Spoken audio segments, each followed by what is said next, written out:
जय श्री राधे, जय श्री कृष्ण। जिंदगी जब बिहारी जी पे फिदा हो जाती है तो सारी मुश्किलें अपने आप ही जीवन से जुदा हो जाती हैं। जी हाँ, यदि कन्हैया आपके समक्ष प्रकट हो जाएं और कहें, वत्स तुम्हें क्या चाहिए।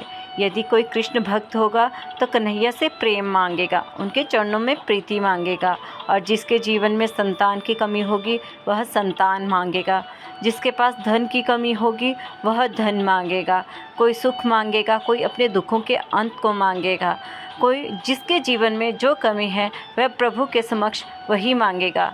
परंतु सच्चा सुख, सच्ची शांति कहाँ है? आइए जाने इस कथा से। बहुत ही सुंदर कथा है यह।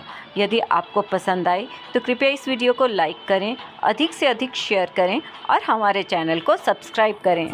हमें चाहिए क्या? श्री कृष्ण नाम या पारस पत्थर? अति रोचक, शिक्षाप्रद, प्रेरणादायक कथा है यह।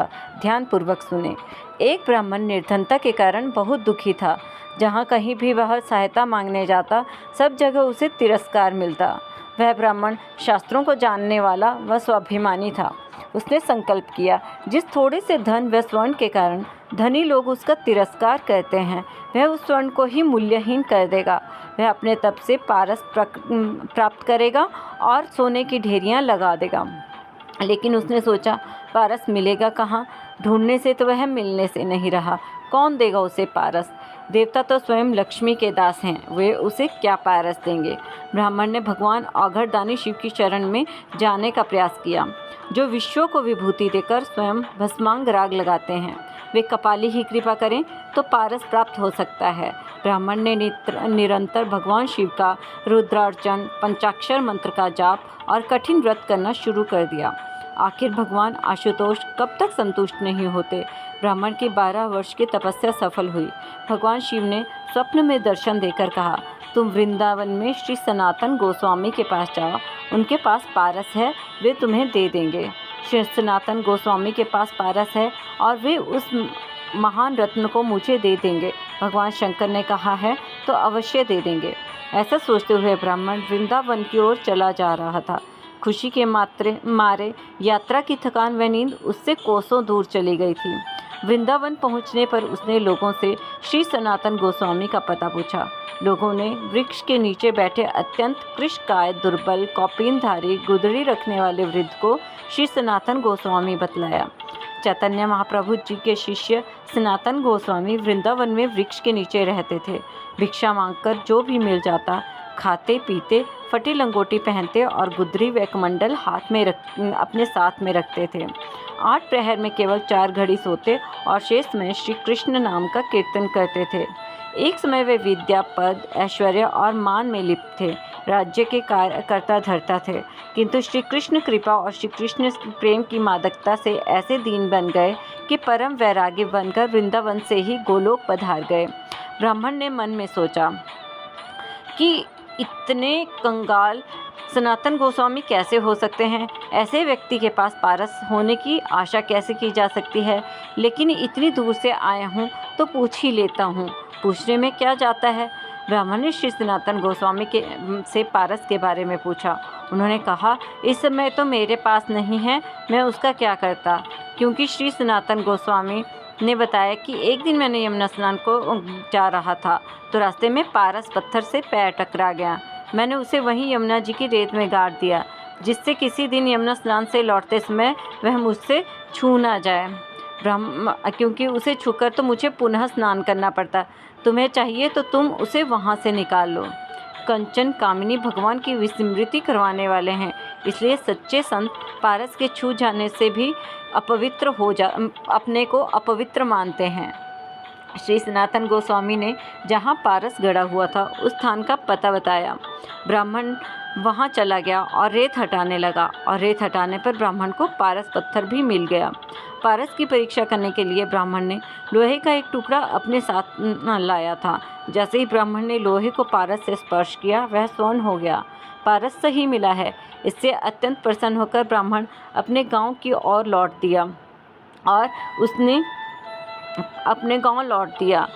उसने पारस पत्थर को अपने पास रख लिया। लेकिन तभी ब्राह्मण के मन में एक प्रश्न कौन था? उस संत के पास तो यह पारस था, फिर भी उसने इसे अपने पास नहीं रखा। क्यों? बल्कि यह कहा कि अगर यह छू भी जाए तो उन्हें स्नान करना पड़ सकता है। अवश्य ही उनके पास पारस से भी अधिक कोई मूल्यवान वस्तु है। श्री कृष्ण नाम है कल्पतरु। ब्राह्मण लौटकर श्री सनातन गोस्वामी के पास आया और बोला, अवश्य ही आपके पास पारस से भी अधिक मूल्यवान वस्तु है, जिसके कारण आपने उस पारस को भी त्याग दिया। ब्राह्मण को देखकर हंसते हुए श्री सनातन गोस्वामी ने कहा कि मेरे पास श्री कृष्ण नाम रूपी कल्प वृक्ष है।